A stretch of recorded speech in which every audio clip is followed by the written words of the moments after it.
I think AI is clearly, a lot of people say this is here to stay. It's not going anywhere. And we shouldn't fear it. In fact, we should embrace AI.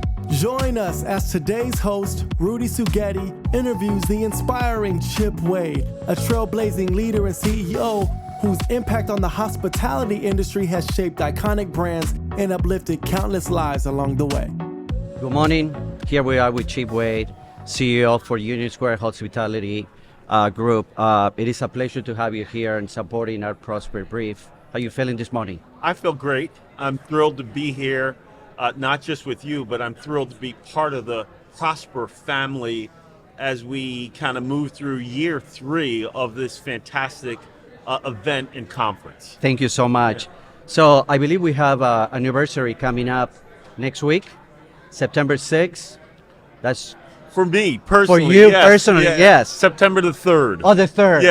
Yes. My wife and I are celebrating 30 years of marriage.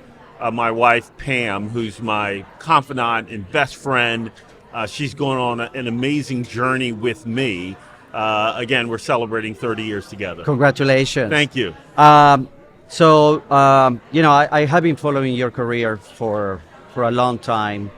Legal Seafoods, Dunkin Donuts, TGI Fridays, Red Lobster. So I'm curious to know what inspired you to join Union Square Hospitality Group, but most importantly, how your vision has evolved since you joined the company, your vision for the business. Yeah, great question. You've done your homework, so thank you very much. So with regard to the first question, what inspired me to join Union Square Hospitality Group? There were a couple of things. Number one, and not surprisingly, Danny Meyer, right? This iconic restaurateur who is a great strategist, very creative. I read Danny's book in roughly 2008, and the book had a profound impact on me in such a way that I ended up buying 115 copies of the book and giving it to my team. At the time, I was a zone VP for Red Lobster. So I was inspired to work with and collaborate with one of our industry's best, number one. Number two, I was inspired to get back into a space that I loved, which is fine dining, chef-driven concepts. I went to Johnson Wells. I went to culinary school. I was a chef in a French restaurant. And while I love casual dining, the opportunity to rejoin and re-enter a space that I loved was the second inspiration. And then thirdly, it's just about the people. And so the culture when I arrived was just what I thought it would be. That's incredible. Can you share some of your key leadership principles that guide you to some of the decision-making process in a daily basis? Yeah, so there are a couple things that guide me, as you dub them, my leadership principles. Number one is being a highly engaged leader. I think in our industry in particular, it is essential that leaders, regardless of your title, stay really engaged with the business, right? I get joy when I'm inside of our restaurants. I love our home office, I love our people, but my joy comes from being in the restaurant. So leadership principle number one is stay engaged. Leadership number two is stay focused on training, nurturing, and developing talent at all levels. I think a leader, for me, it's about observing, seeing the right behaviors, tasting, touching, seeing things. And I have an obligation to coach and nurture everyone in the organization. I'd say number three is to stay curious. This has been a foundation for me, is to stay remarkably curious about all things, about people, what drives them, what motivation, about brands, how do you grow brands, and then lastly is to be a great listener, right? And I think while I've had some great leaders who have coached and mentored me, I've learned as much, if not more, from those who work below me, and the fry cooks, the maitre d's. Right. The fourth principle is be a great listener. As I was saying, as I was doing research, I was looking at an interview, you talk about your happy place. Yes. and it's in the restaurants and that sound in the restaurant. You mind touching on that happy? I because it makes me happy. Listen, when you hear all that noise, the register, Yeah. right? Yeah, So yeah. it's like beautiful. Yeah, noise, there right? is there's a buzz about being in the restaurant, right? There's a humming of plates clattering and Right. silverware. There's a buzz of servers talking to guests. There's a buzz that happens both in sound and the eyes of people that come into a great restaurant Right. that get to experience wonderful food, service, and hospitality.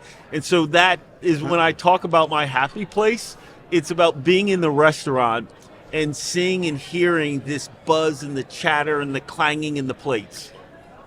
Again, when I heard that, I was like, "You're a true operator." I mean, that's how operators we feel when that's our happy place. Yeah. So thank you for sharing that. Yeah, absolutely. Let's talk a little bit about employee well-being, and you touch a little bit on that. How do you ensure that the company's culture remains strong and positive, especially during very tough times? Yeah, I love this question. It is something that my entire team, that we think about every single day. So I think about culture, I heard it described this way. Culture is like a newborn baby, right? You got to feed it 6-7 times a day. You got to watch it 7 days a week, 24 hours a day. And when it makes a mess, you got to clean it up pretty quickly. That's right? beautiful. So that's how we think about culture. How we keep it alive is we spend a significant amount of time and money on recruiting and interviewing the best and the brightest. We spend meaningful time on onboarding our people, training and onboarding. They're two distinctive roadmaps. And so making sure that our employees understand our culture. Every employee that works and gets hired at Union Square Hospitality Group gets a copy of Setting the Table. We call it our playbook. And we expect them to read cover to cover. I think the last thing I would share about keeping culture vibrant and alive is the responsibility that every leader has, which is to displace underperforming people. And all too often, too many leaders don't talk about the challenging work of politely asking underperformers or people that don't share our values to go work elsewhere. And I think that's the last component that we try to do is when someone doesn't fit or they're not performing well in the skills and the competencies and behaviors, then we owe it to them, honestly, to go work somewhere else. And there's always, I always tell people, you're always kind to people, but you have to be tough on the results, right? Yeah. There is no need to yell at people, to treat them, in ways that people shouldn't be treated. Yeah. Just be kind. Even though if I'm terminating you today, I still am going to be kind to you and I'm going to treat you like a person, like you should be, right? Yeah. Can you share or can you tell us a little more about Hugs, your employee relief program that I think is fantastic, and that's another example of the beautiful culture that you have created? Yeah, I really have to give a lot of credit to Patty Simpson, who's today is our chief admin officer. Danny Meyer played a critical role. One of our board members, Mark Levitt, played a role. So the Hugs Fund was created for our employees in the middle of the pandemic. It is a relief fund. Many organizations have these. And the simple intent was to create a system and a process where we could provide financial assistance to our employees who are navigating through economic hardships as a result of the pandemic. Now it's now fully embedded into the organization. When we started it, we raised north of $2 million through donations, and we quickly granted away about 1.8 million in the first year. But today, all of our employees, all of our leaders have the opportunity through a payroll deduction to give to the Hugs Relief Fund, and I'm proud of the work that we've done. Congratulations, a fantastic program. Thank you. As one of the few black CEOs in our industry, how do you approach diversity and inclusion with Union Square Hospitality Group? Yeah, in a very unapologetic way. I would say first and foremost. I would say first and foremost, I'm committed to ensuring that we have diversity across a broad spectrum in all we do. That's diversity of people, that's diversity of skills, that's diversity of thought. And right, it all starts and begins with the leader, in this case, me, right? And I'm very proud to say of the leadership team that we have, I have 5 women in key critical positions at Union Square Hospitality Group. 2 of those 5 are of Asian descent, right? And so chief marketing, Right.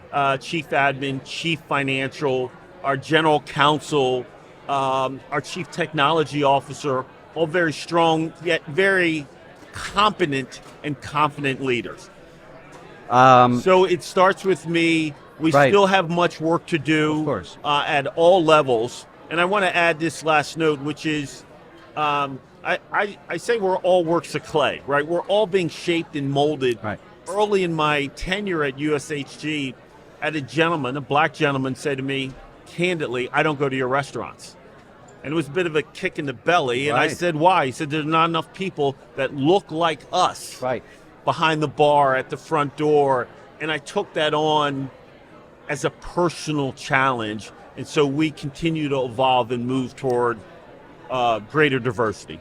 So, what's some of these initiatives that you have implemented to ensure the workforce reflects the diversity in New York City? And by the way, I did a little research. I look at your website, right? You put some information on the website. Yeah. I mean, it's just like, right? Yeah, I mean, that's really the to answer your question, that's number one. Right. We wanted to publicize Right.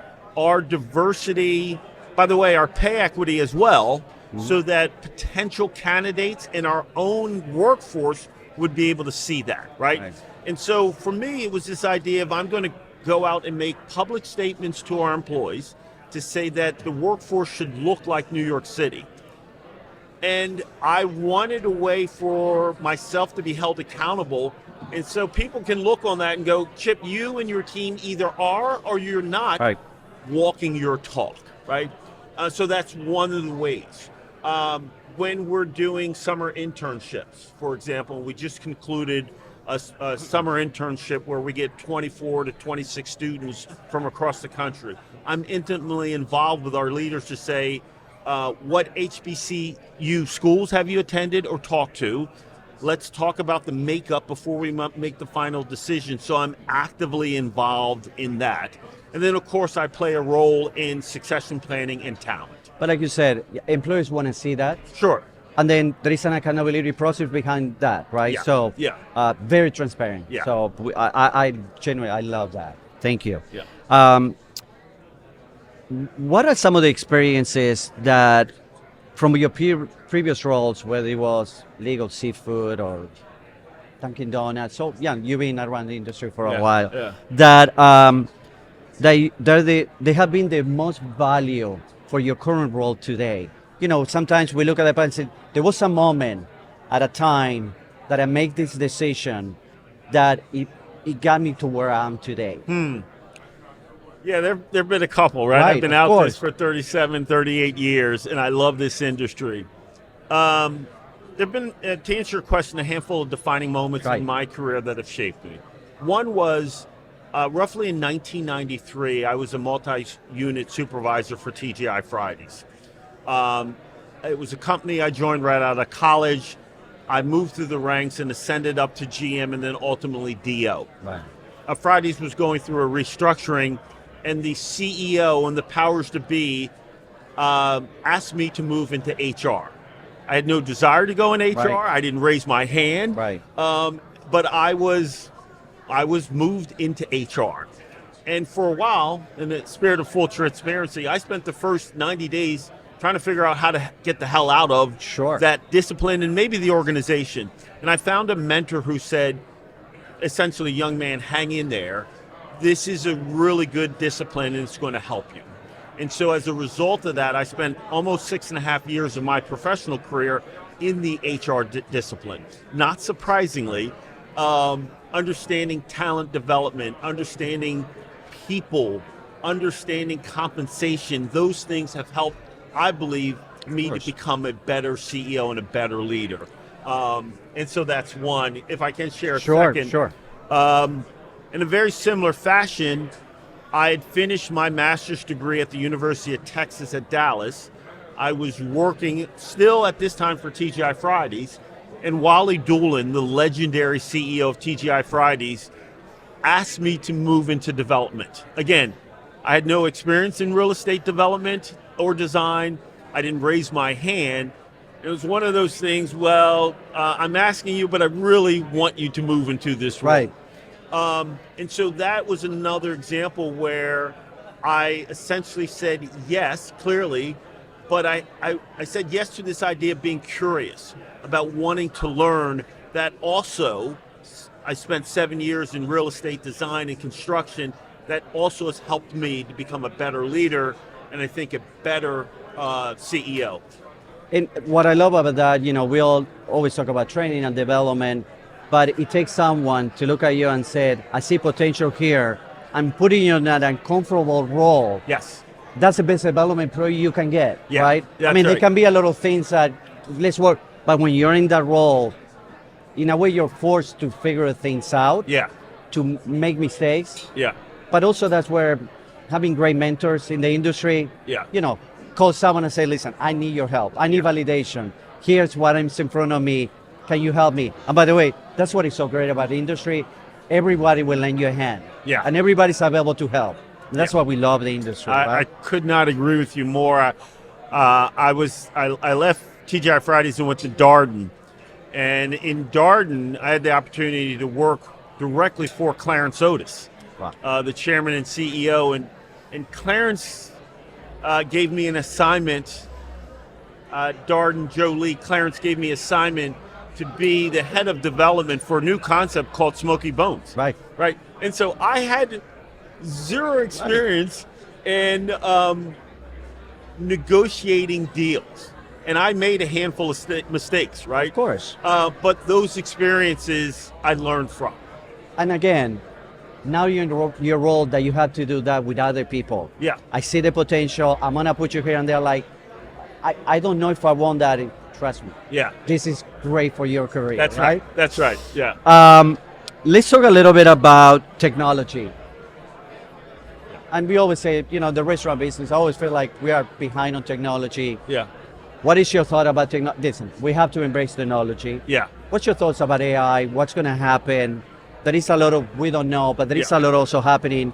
September, iPhone is going to have AI, and, kids are going to be using. Yeah. How you feel about it, that whole? Yeah, so I'll break it down in two areas. First of all, technology, I'm a huge supporter, sponsor. I think companies don't spend enough on technology. And that's not just the software and hardware, but it's also the people to drive the technology roadmap and platform. We're very fortunate. We have what I believe one of the best in the industry, and a woman by the name of Kelly McPherson. And so we believe that technology can be and should be an enabler to grow revenue, to connect closer with guests, to get our chefs and GMs out of the office and in the kitchen and on the dining room floor. And so we're going to keep spending money in technology. I think AI is clearly, and a lot of people say this, is here to stay. It's not going anywhere. And we shouldn't fear it. In fact, we should embrace AI.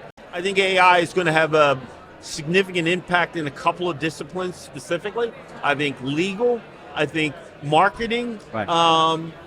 In those two areas that AI will be able to shape how we think, how we write narratives about a new concept, and then how we go to market, AI will play a critical role. So Chip, I know you're a very busy person. Wake up early in the morning, go late. You talk to everybody in your organization. How do you balance the demands from your role with your family, personal life, well-being? How you do that? Because everybody does a little different, and something that we have to do in order to be, feel good about what we do. Yeah. How you manage that? Yeah. Listen, I would say this on a couple of things about balancing work-life balance. One, for me, I'm a big believer, and I try to practice habits and routines, right? So waking up at the same time, for me, I wake up at 5:15. And then I have this routine of how I start my day in a very reflective mode, typically reading from the Bible. And there's this spiritual awakening that, this is just me, that helps me. So I'm a fan of having great routines. I also am a fan of managing the hell out of my calendar, and my EA does a great job, right? Of saying, Chip, you're getting a call or someone wants to talk to you. I have to have the intestinal fortitude to say, I'm really sorry, but I can't, right? Right. And then I would say the third thing, as I think about balance, and my wife, as I noted, has gone on this journey with me, is, and I'm not always good at this, which is when I'm at work at USHE, I give it my all, right? Yep. When I'm with my wife, when I'm with my two grown sons, I try my best to unplug so that I'm focusing on them. And because at the end of the day, I chose this industry. I have a young son who also chose this industry, and I tell people, we essentially work when the rest of the world plays. Right. So if you can get comfortable with the idea, then you're going to love this industry. Right. But this work-life balance is, when I'm with work, I'm with work. Right. When I'm with my wife, when I'm with my family, I try to give them my attention. And you mentioned, look, your calendar. We work days, nights, weekends, holidays. It's tough, right? But we love it. That's right. But I have heard from other CEOs, they are like, even when I exercise, it's on my calendar. I will put 6:30, that's my time. It's as important as talking to another CEO, talking to someone in the board. And I think if you respect that and you respect yourself, that's how you find your balance. A lot of people are like, I don't have time for that. Yeah. You have to make time for that. Yeah. Right? I said to a leader literally a month ago, if it's important to you, put it on your calendar. That's it. It's just that simple. Right. And so whether it's working out, I once worked for a leader who put on his calendar when he was going to get his car detailed. And I thought, like, okay, twice a month. Right. The first and third Monday, it was that important to him. And so if it's important to you, put it on your calendar. Excellent. How do you envision the future of the dining and hospitality in the post-pandemic world? You know, a lot of things have changed. Sure. We're still feeling a lot of that. How you see that? Yeah, listen, I think we are humans, are creatures of habits, right? We are people. We are a species that likes to stay engaged and stay connected. So our industry, the demise of our industry is, simply not true. Right. Now, that being said, as you noted, there are some significant changes that have happened and will continue to happen, right? The work from home Monday and Friday specifically will impact our industry, particularly in big cities, right? So that's number one. I think number two is consumers value and appreciate their time even more, which means they want to spend less time in your establishment, right? So we have to be mindful of pre-pandemic, if there was a 2.5 hour lunch, those days are over. Right. And so I think that's important. I think the future of our industry is also such that we have to understand that the workforce at all levels has different needs and wants and expectations as a result of the pandemic. And we not only have to be cognizant of that, but we have to adapt our programs, our scheduling, our benefits to face the new realities of the workforce. Well said. My last question for you. What are your thoughts about Dave Matthews Band? Well, again, thank you. You've done your homework. I'm a fanatical Dave Matthews Band fan. I've probably gone to I have gone to 20 plus concerts. I tell people I have Dave Matthews hats and pajamas and buttons and bumper stickers. But I think he's one of the great artists. Again, Chip, thank you so much for your time. Yeah. I appreciate you so much. We wish you the best in this incredible career. And thank you so much for your support to Prosper. It's very much appreciated. Well, first of all, this has been a joy. Thank you very much. Congratulations to Hattie and David and the entire Prosper team. I'd say we hit a grand slam home run. Great. this week. So thank you. Thank you again. Take care. All the best.